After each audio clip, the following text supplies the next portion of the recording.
right, good morning and welcome to the next session of Understanding LDS History, where we are looking at the pioneer years together from 1844 to 1877. I appreciate you being here.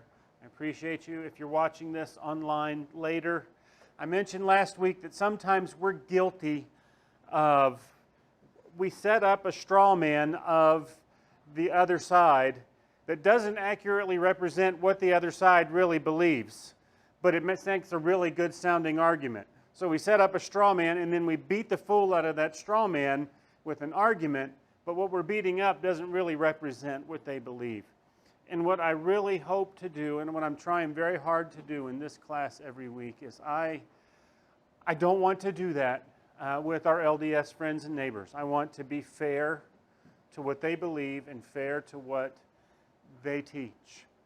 And I think on both sides sometimes we're guilty of, we're lobbing a lot of arguments and accusations that may or may not accurately represent what the person believes. And I think the best approach for doing that is, that's why we're just looking at the history of the church together and trying to go, what actually happened? What really happened? And what can we learn from that?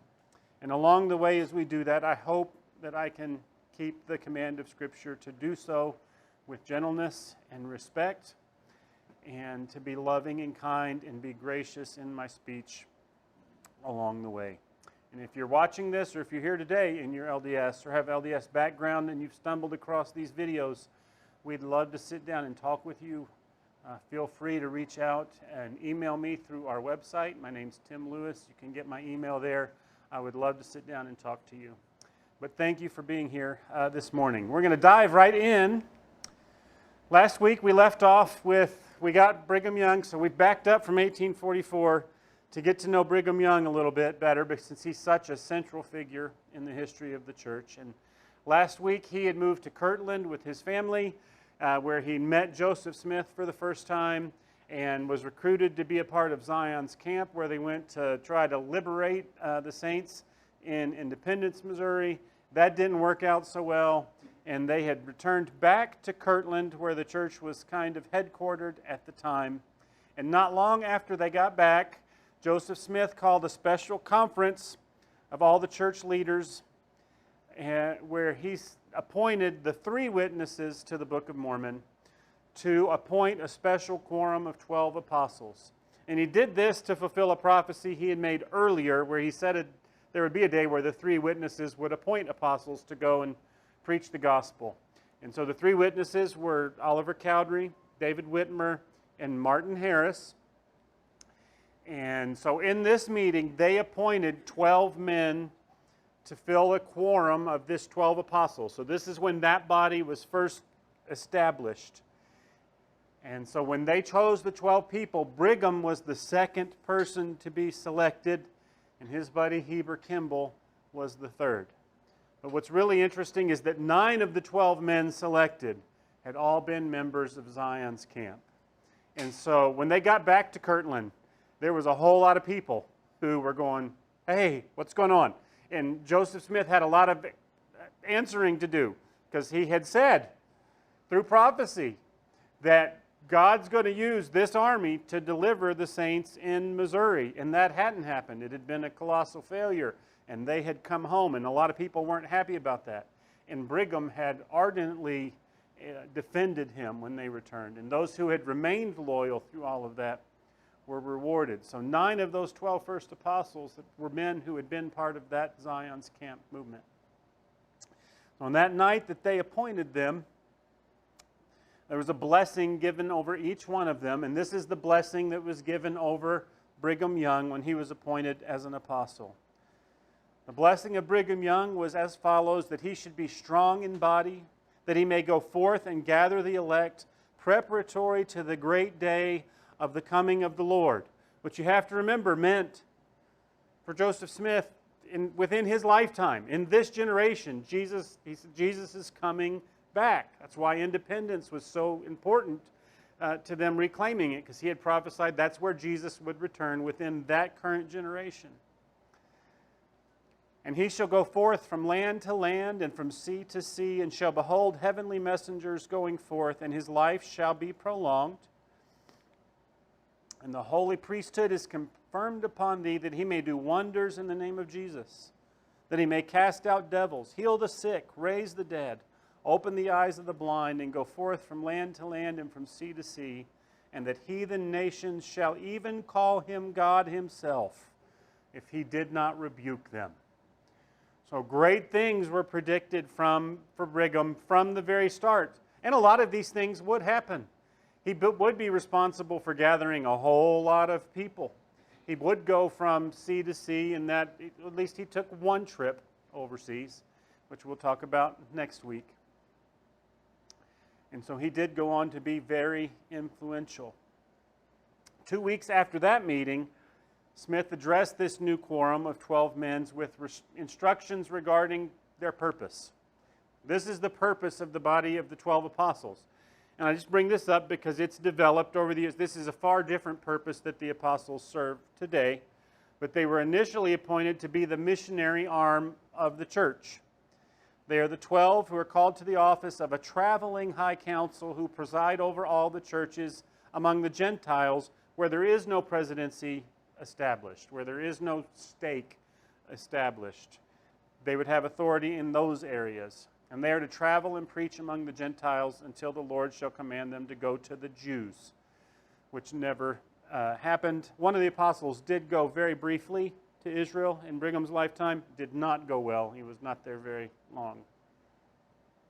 They are to hold the keys of this ministry to unlock the door of the kingdom of heaven unto all nations and to preach the gospel to every creature. Then on May 2nd, they had another meeting prior to sending the 12 out. So they've all been appointed. Now they're going to go do their new job, to be missionaries. They're going to send all these new apostles out on their first mission. And in that charge and in that meeting, Brigham was given a special charge to evangelize among the Native Americans, which you have to remember in Mormon theology, and especially in Mormon theology of the 1830s, the two people in the Book of Mormon, the Nephites and the Lamanites. The Lamanites were the wicked Jews who went on, long story short, became the ancestors. They were cursed with dark skin and became the ancestors of the Native Americans. So part of their theology is the restoration of Israel, and that means the restoration of the Lamanites because they believed Native Americans were Jewish in their descent. And so in this charge, Brigham was going to evangelize the Native Americans.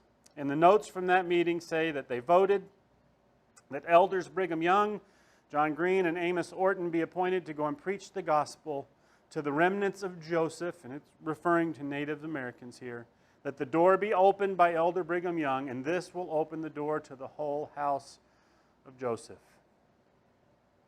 And so they sent them on their way. And the 12 went out on this first trip. They dispersed largely in New York and in Pennsylvania, and very much practiced Jesus' command to not take a purse, change of garments with you. Most of them were poor to start with, and literally went with the clothes on their back. And they lived on the charity of others and other church members and wherever they could find a place to stay and whoever would put them up. And worked tirelessly and rigorously on this trip. And as part of Brigham's trip, he did go to the Seneca Indian Reservation in New York, where he made this journal entry while he was there. We saw there many of the seed of Joseph. Among them were two chiefs, one a Presbyterian and the other a pagan. And Brigham was always, I think I mentioned before, Brigham was always embarrassed by, remember, he grew up poorer than poor, and had almost zero formal education, and was always very embarrassed. He has letters surviving that he wrote back to Mary Ann where he's like, please don't show this to anybody. He was very embarrassed by his spelling and his poor grammar. Not to say, and I think we're guilty of this a lot of times, we equate education with intelligence. And that's not the same thing at all. There's plenty of people with PhD after their name who are dumber than a box of rocks. And, right, if you have enough money, you can get a PhD. You just show up every day. You don't have to learn anything while you're there. You make enough to get by, right? And you get a PhD. So education doesn't equate with intelligence, and Brigham was extremely intelligent, despite his lack of education. So, like I said, while he was there, he spoke in this Native American church. He gave them a copy of the Book of Mormon. But the reality is that despite the fact Smith said he would open the door to the house of Joseph, he had no results from his time among the Native Americans, and wouldn't in the course of his lifetime. Obviously, when they moved to Utah, that brought them into a lot of contact with Native Americans at the time, and they saw it as their responsibility then, and we'll get to it later on down the road, right, to evangelize the Lamanites, but they had very little success ever in his lifetime among Native American communities. And so Smith's prediction there didn't exactly come to fruition. Here's the amazing thing.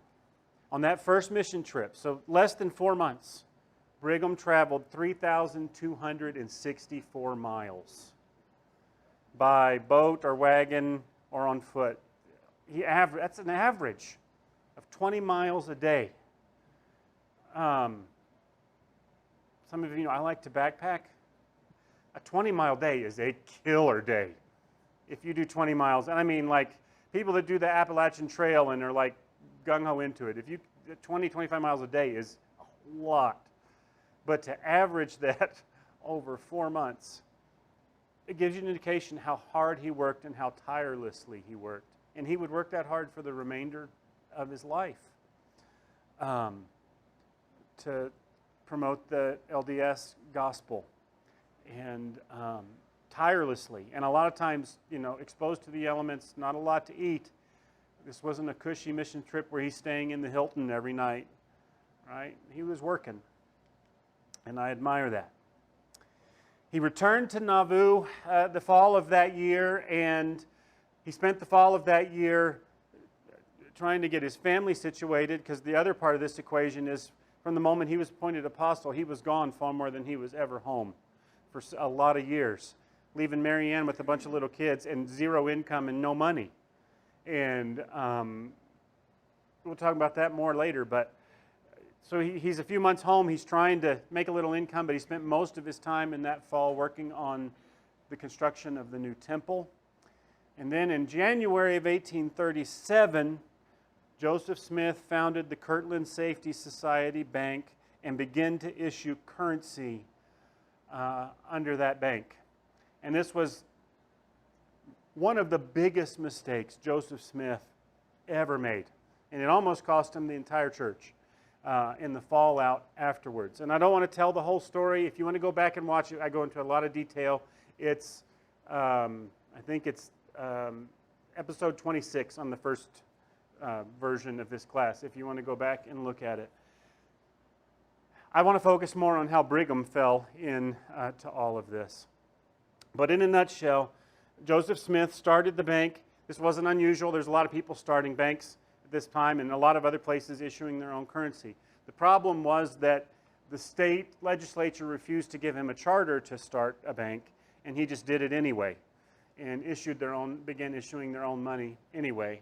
And what ultimately led to the difficulty is, he said, this bank is going to take over every other bank in the country. It's going to be massive. It's going to be huge.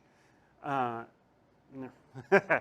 just sound like I was doing an impression of another politician right there for a minute. But it was that kind of thing. It's going to be huge. It's going to take over every bank in the country. And he told everybody they had plenty of currency in the bank to cover the notes, right? And we've been off the gold standard forever in our country, but still were at the time, right? The only reason our money has value now is because we all agree together that it has value, and it is backed some by the government. And he said, we have the currency on hand. We have $60,000 on hand, when in reality they only had $6,000. And he said, we're only issuing $10,000 in notes, so $10,000 in currency backed by $60,000 in the bank, when in reality they issued $150,000 in currency with only $6,000 on hand. And so nothing to back any of it. And not surprisingly, it never caught on, right? All the LDS people were kind of forced to buy into this. They started making purchases and buying land. They're doing it all in this currency. But beyond Cleveland, which is like 15 miles away, it never caught on in Cleveland. They wouldn't really take it. And in other places where they tried to pass it off, like New York and Pennsylvania, nobody was accepting it. And so it failed almost instantly. And within a matter of weeks, there was a run on the bank, right? And everybody was wanting to convert their currency when there was nothing, they couldn't cash it out for gold. And within a matter of weeks, the currency was trading for 10 cents on the dollar. You couldn't get rid of it. And all these saints were left with all this money that was valueless. One of the things in life that's always guaranteed to get people upset is money. And all of these church members who had loved Joseph Smith all of a sudden have invested in this scheme that failed. And the fallout was huge. And Smith was arrested 7 times in 4 months for illegal banking and for various lawsuits that were filed. 13 lawsuits were filed against him, and it became ugly really quick. And so interestingly enough, Smith spent most of 1837 on mission trips in Canada and in Missouri because he didn't want to be in Kirtland.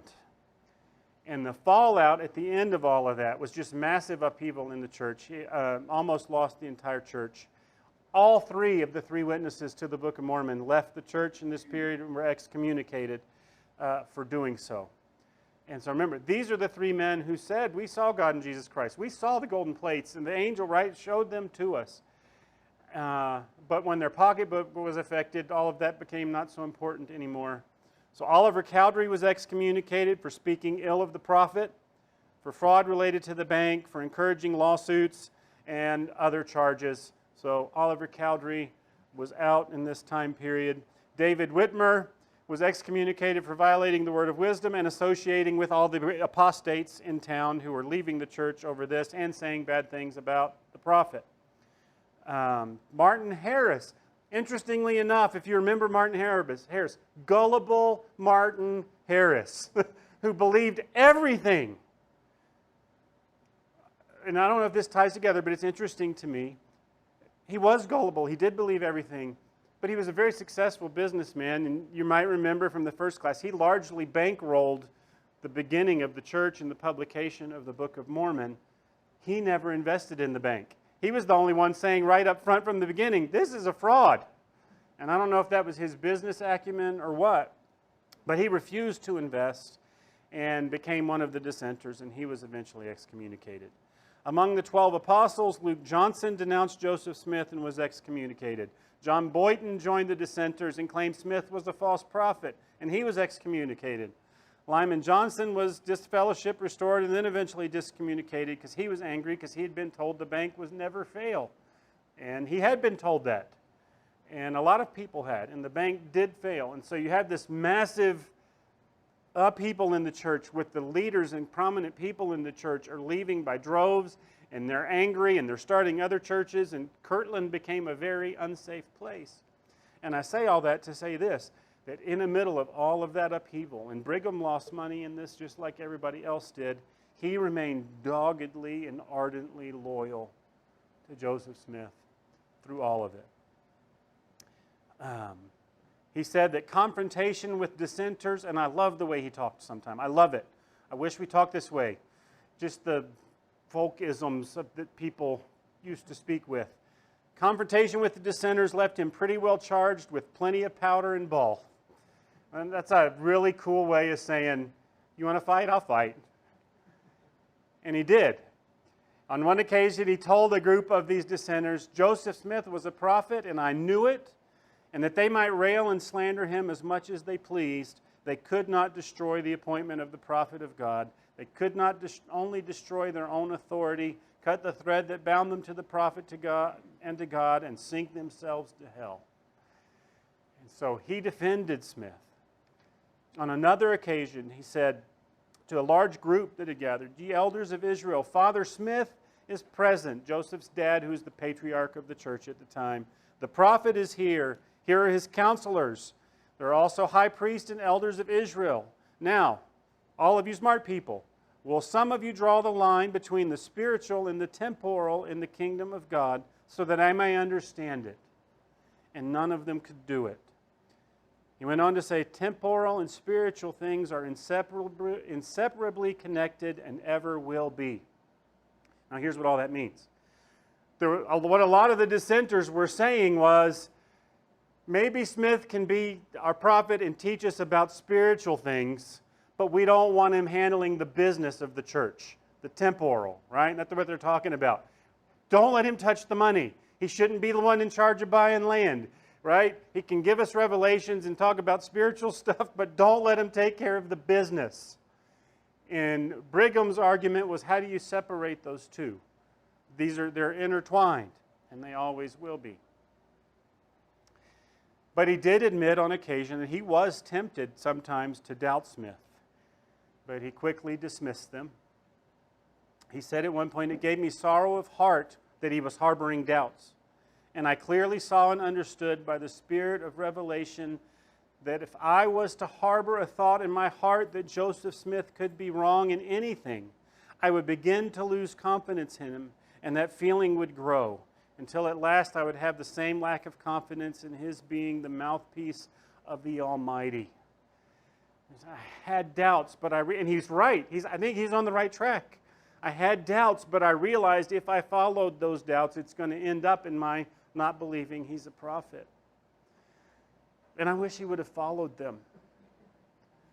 Because even at this point, he's already, just the prophecies he's seen Joseph Smith make that didn't come true, right? That independence is going to be this great gathering place before the return of Jesus. That Zion's camp was going to liberate independence. That this bank is going to swallow up all other banks. Just in his short time in the church, it's been prophecy after prophecy after prophecy that didn't come true. And if you're LDS or you're watching this and you believe Joseph Smith was a prophet, I think if you're honest in the back of your mind, you have to have some of these doubts too. And the question you have to wrestle with is, do I believe this because I want it to be true? And I think at the end of the day, Brigham wanted it to be true. And we can believe all kinds of falsehoods when we want to believe it, right? We can convince ourselves of all sorts of things. And you have to wrestle with, despite all of the prophecies made that didn't come to pass, could Joseph Smith have been a prophet? He said, "Though I admitted in my feelings and knew all the time that Joseph was a human being and subject to error, still it was none of my business to look after his faults. It was not for me to question whether Joseph was dictated by the Lord at all times and under all circumstances or not. He was called of God. And if he had mind to leave him to himself and let him commit error, that was no business of mine." And again, you see that this is the mentality of people who've been indoctrinated by a cult. We see it in modern cults all the time. Don't question. Maybe they're not perfect. Maybe they make mistakes. That's none of my business. He's a prophet, so I can't question it. We see that with Branch Davidians, with Jonestown, the same kind of mindset that despite everything we see that's setting off alarm bells in my head, I can't question anything they say. He said, "I can truly say that I invariably found him to be all that any people could require a true prophet to be, and that a better man could not be. And though he had his weaknesses, and what man has ever lived upon this earth who had none?" And I think, to be fair to him and to Joseph Smith in this, he's not wrong. In that, if we went back and examined the lives of Ezekiel and Jeremiah and Isaiah, you would find that they were not perfect men. Far from it. And that if you went back and examined the lives of Peter and James and Andrew and Thomas, they were far from perfect men as well. The standard we're asking, though, is not that Joseph Smith be perfect. However, that is the biblical standard when you say, "Thus saith the Lord," by the way, right? When you say this is a revelation from God, the biblical expectation is to be perfect. But outside of that, he's going to make mistakes.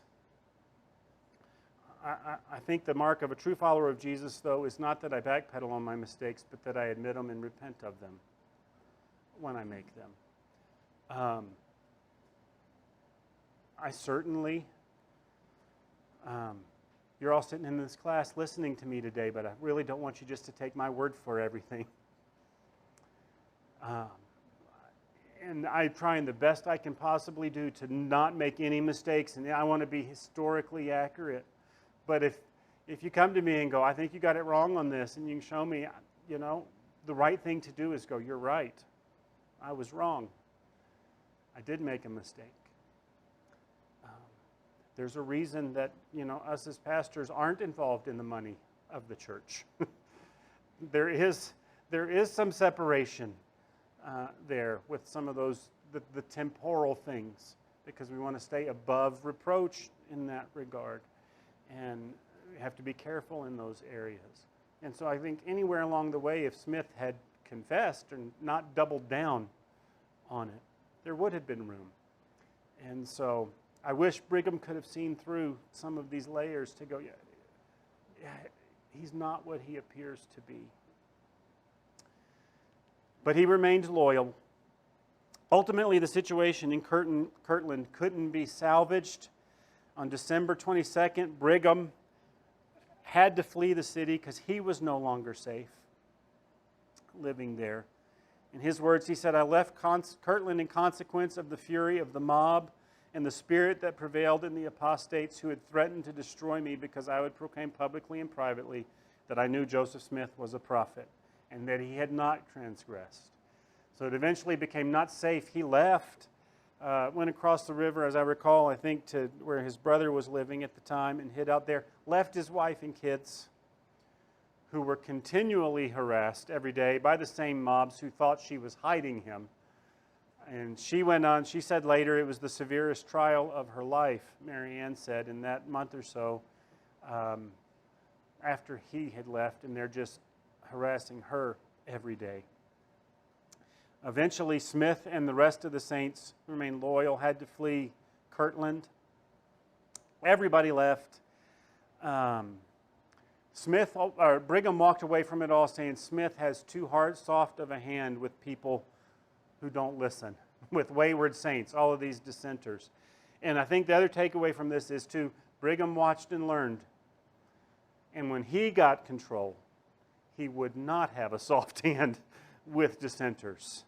And I think he was learning his lessons there. He thought Smith was way too soft with people and too conciliatory, and Brigham wouldn't be years later. He eventually rendezvoused with Smith, and they traveled to far west Missouri in March of 1838. Mary Ann and their 6 kids, by the way, I forgot to mention, twin children were born to him in 1836.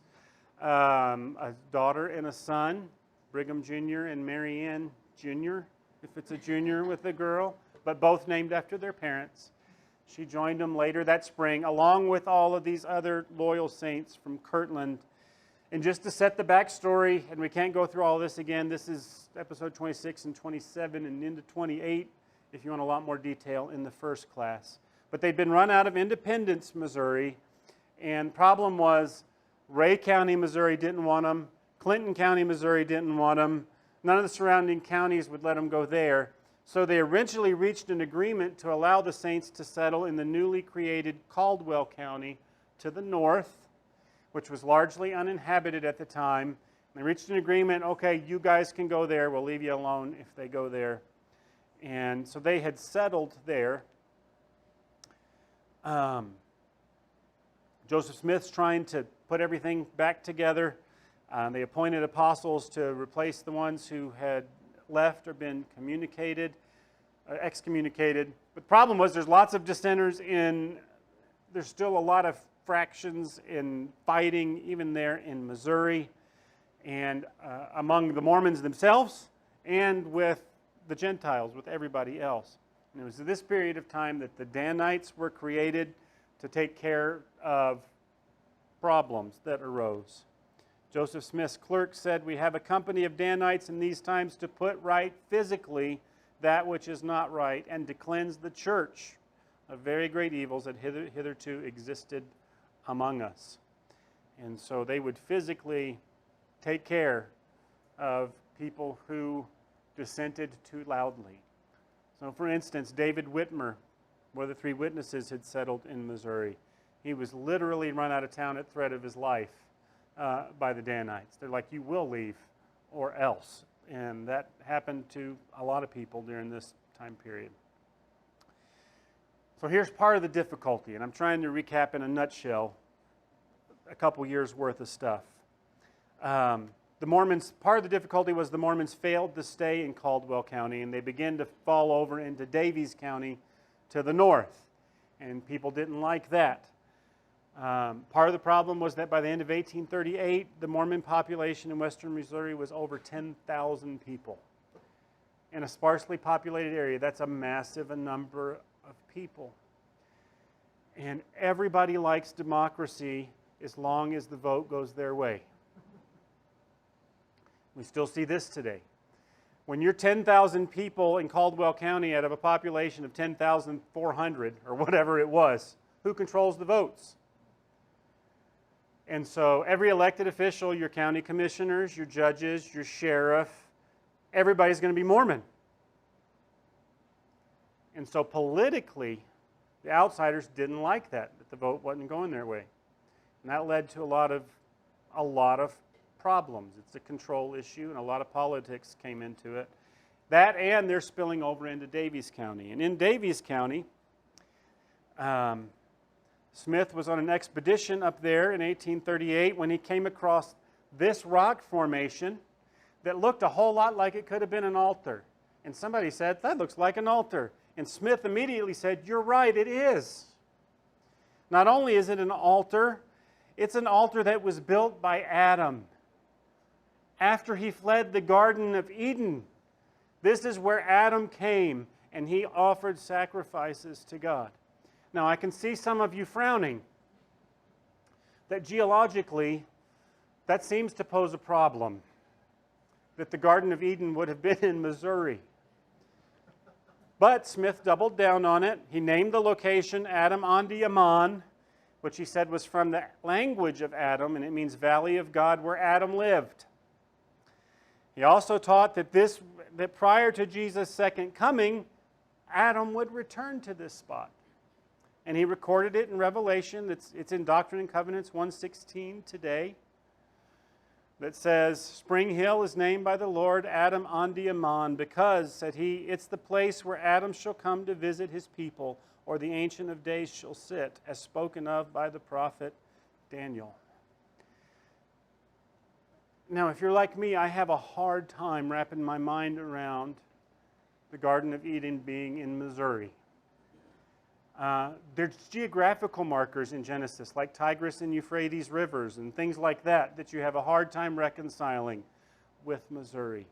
You also have the problem that all of Old Testament history takes place in the Middle East.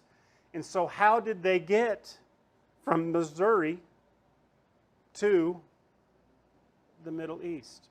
Well, there's an answer to that question. Brigham Young taught it himself. Many years later, he said this in a conference in 1860. "In the beginning, after this earth was prepared for man, the Lord commenced his work upon what is now called the American continent, his work of creation." The Garden of Eden was in America, where the Garden of Eden was made. "But in the days of Noah, in the days of the floating of the ark, he took the people to another part of the earth." So the answer is everything to Genesis, is it 6 or 9? Can't remember right now. Which is 9, right? Genesis 9, I think, is the flood. Everything prior to Genesis 9, Missouri. The ark landed on floated over to Ararat, and everything from there, and that's how they kind of move it over. The LDS Church still teaches that today. They still run the site. That's why it looks so nice. There's still a historical site that you can go visit there today.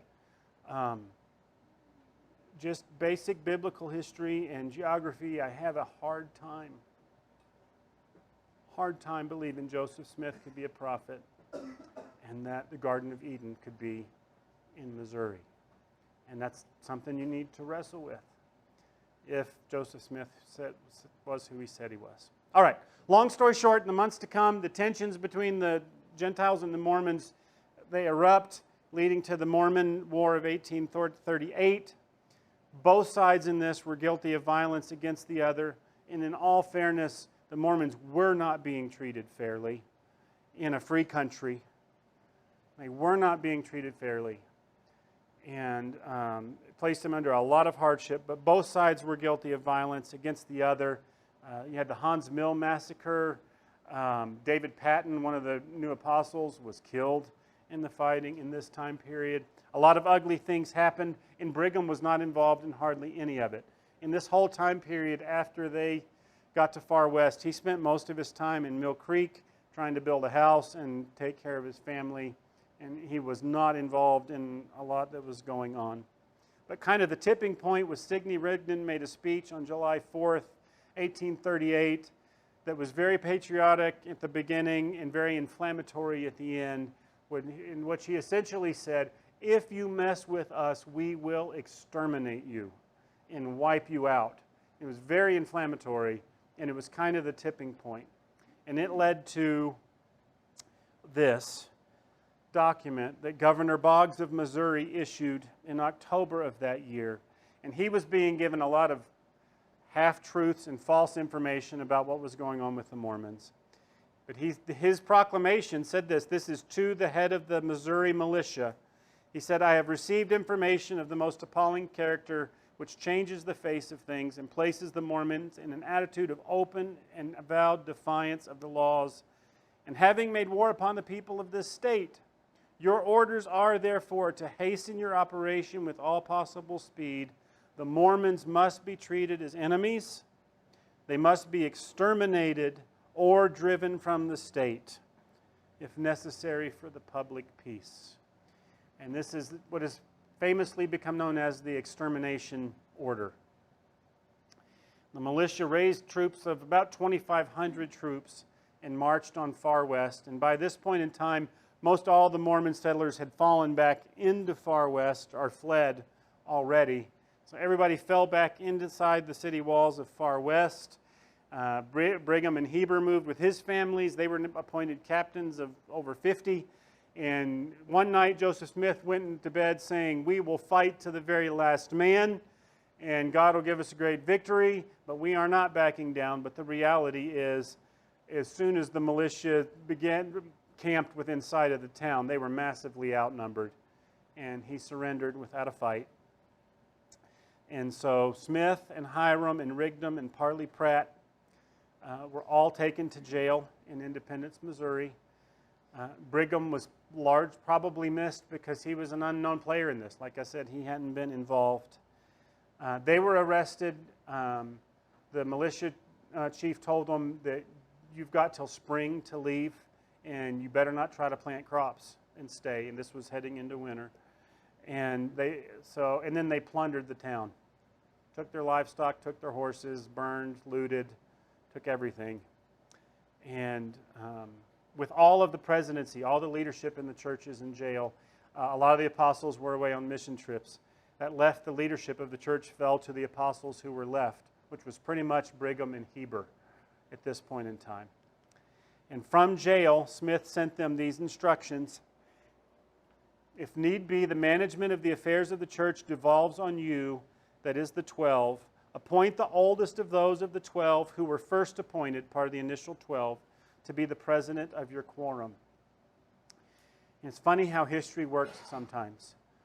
Brigham was 13 days older than Heber. And so he became the head of the apostles by 13 days. And you go, how would history have been different if his birthday had been 2 weeks later? He became the head of the apostles. And in fairness,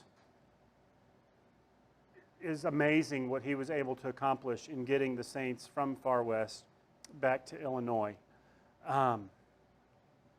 Now you got this mass exodus of 13,000 people, or thousands of people, sorry, who've been commanded to leave, but they don't have any money to move. A lot of times they didn't even have livestock or wagons because they'd been taken or burned, right? They're destitute. They've got nothing. And how am I going to get these people from here to anywhere else where they're going to be safe? And he organized that winter this mass exodus of people. The governor of Illinois had offered them refuge, so now they're going back across Missouri to the east.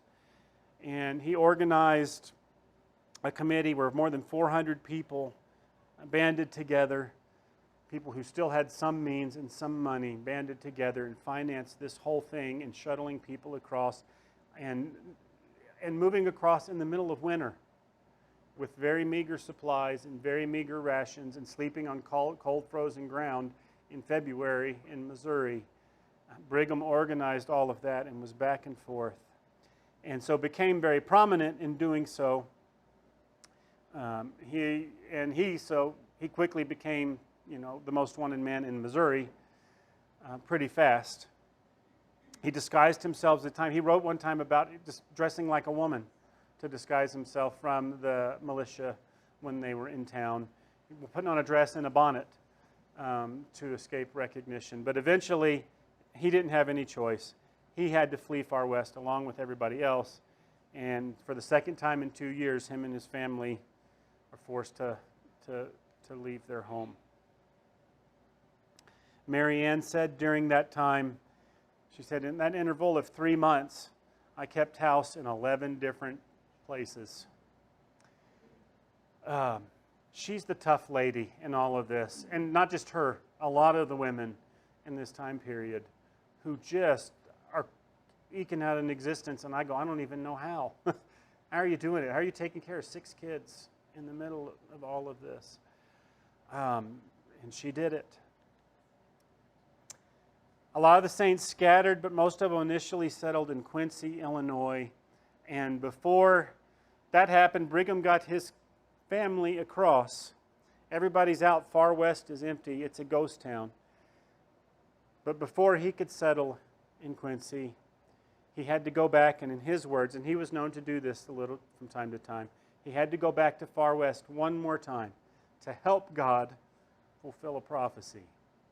And I think I'll tell you what that prophecy was next week. I thought I would get it all this week. I wanted to get them to Nauvoo and settled there.